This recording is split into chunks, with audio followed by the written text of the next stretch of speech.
Eu sou a arte educadora Elaine Praz.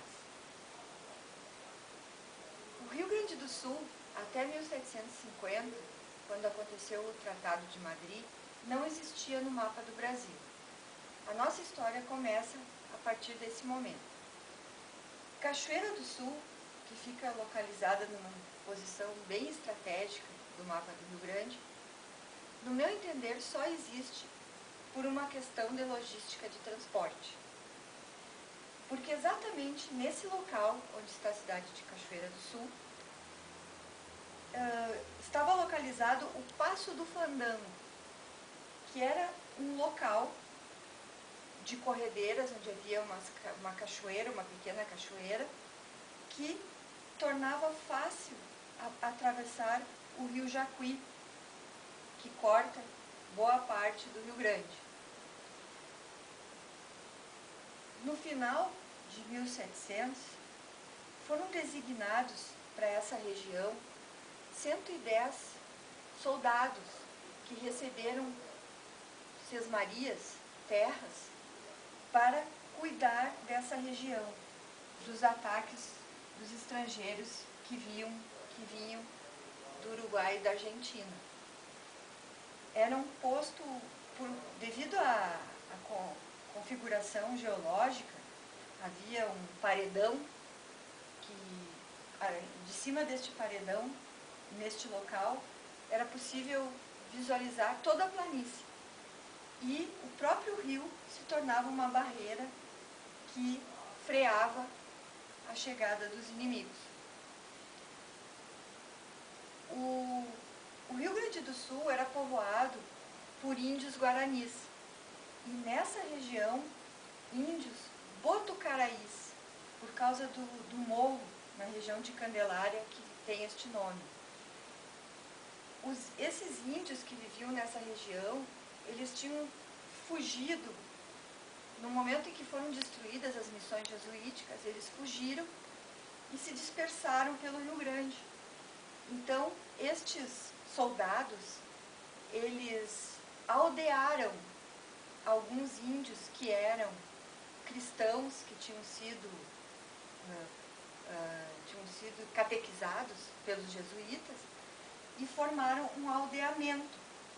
Então, Cachoeira começou dessa maneira. Naquela época, o rio era o principal meio de transporte, ou carros de boi, cavalo e mulas.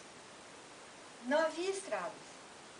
Eles chegavam aos lugares abrindo picadas na mata. E foi em função dessas picadas feitas em lugares acessíveis e que não alagavam, porque um dos problemas da margem do Jacuí é que em algumas épocas do ano alaga, né? Então, a própria cidade de Cachoeira, ela se desenvolveu de costas para o rio, porque ela ficou na parte mais seca, na parte que não alagava. Somente em 1886, é que foi inaugurada a Estrada de Ferro, que ligava Porto Alegre até Uruguaiana. E isso foi fundamental para o desenvolvimento dessa região no final do século XIX.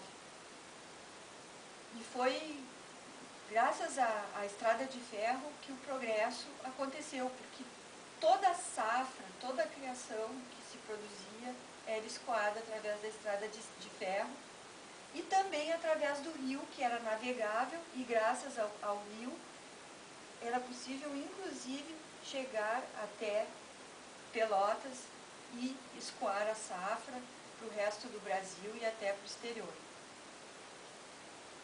Mais tarde, em 1945, Cachoeira contava com uma linha aérea da Varig. E então isso também fomentou o progresso nessa região. Nos anos 70, nos anos 70 que começaram a ser asfaltadas as primeiras estradas. E, inclusive as pontes, que também foram um fator importante de desenvolvimento,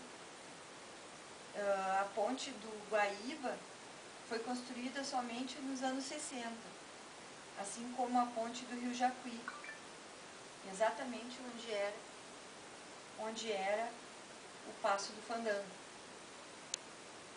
E a partir desse momento em que foi construída a ponte e que foram implementadas as estradas e asfaltadas as estradas do Rio Grande, o transporte ferroviário foi perdendo a importância, assim como o pluvial. Mas hoje existe uma tendência a retomar esse tipo de transporte, inclusive nos países mais desenvolvidos, o transporte modal é o que mais traz riquezas e progresso, que é quando se unem o transporte rodo, hidro e ferroviário.